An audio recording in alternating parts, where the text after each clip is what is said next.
doing a beta test of my live broadcast function on the phone.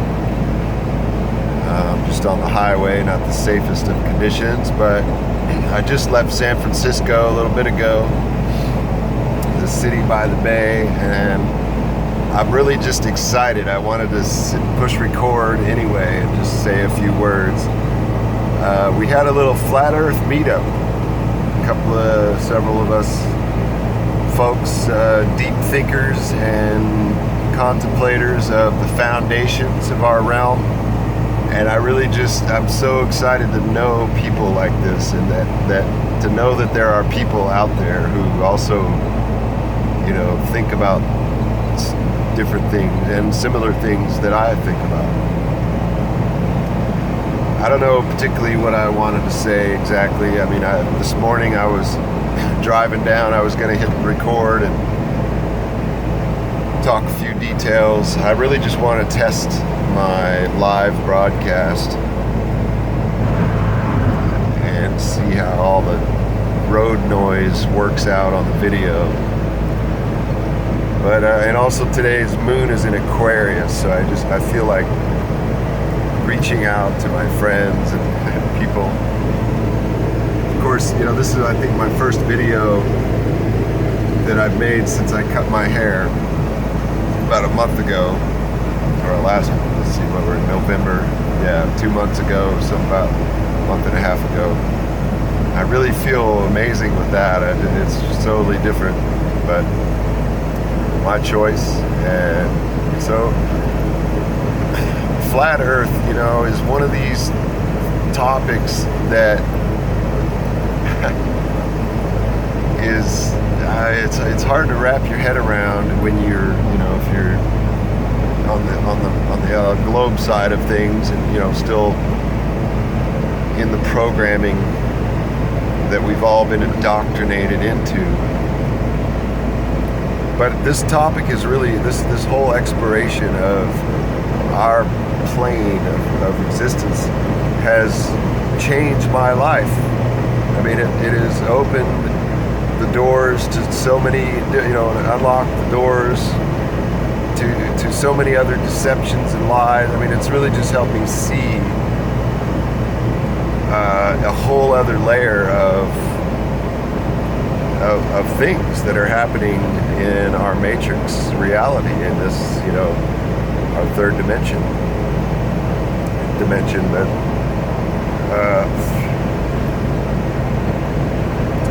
there's a number of things I could talk about. I was just go into some details, but really it's about,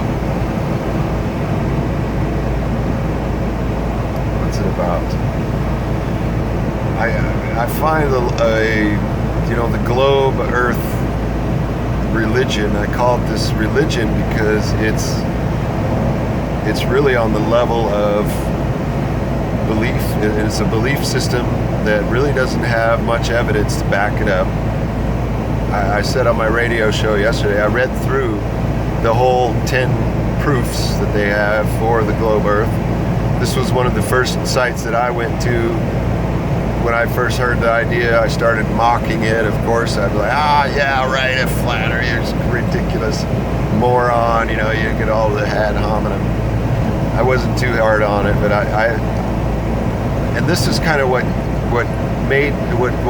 caused me to take it seriously, because I observed my own reaction. I stood back for a minute from my own reaction of mockery toward it, and I was like, well, hey, there's some deep programmed issues here. I'm responding, or reacting in a programmed fashion. And this is the Globe Earth program has these self-protection programs installed in the code to revolt at the very idea. We make it this epitome of joke. It's the metaphor for the stupidity of man, that he used to think the earth was flat. It's a big joke, right? Well, that's this peer pressure, ridicule, the truth away, like, so people don't even think about it. And if you dare to think about it, you're ostracized from your tribe, or you're like you're an outcast. You're a wacko because you think the earth is flat. But when you really dig into it and you look at the evidence for both sides, the globe earth side has, maybe, out of the 10, there's maybe like 1 or 2. It's really hard because there's at least 4 of those 10 points that apply to both models. It can very well apply to both models, and it plays on the misunderstanding of perspective. This is the biggest one right here, that they use our misunderstanding of linear visual perspective. Standing here, right here from your point of view, what you see around you is your perspective. It's limited. That mountain over there, there's a very distant mountain off near the horizon that is almost blue, and I see little patches on it, but you can't really make out that those are trees. They're so tiny small, but the one right here close, I can see there's big trees on them. This is one example of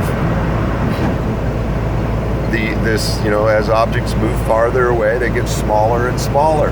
That's why the ship disappears over the horizon, because the horizon is a convergence point, or the line of convergence, the line of mergence between the terrestrial plane and the celestial sky, or hemisphere. The hemi means half.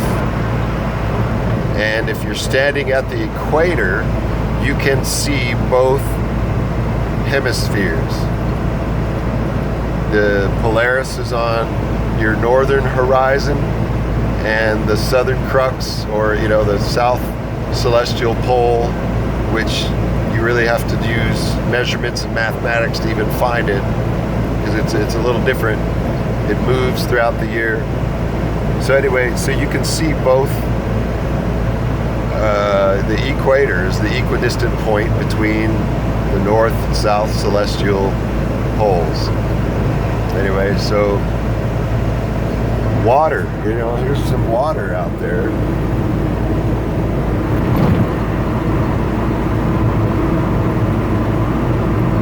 Water always rests flat when it's unmanipulated. It is flat and level.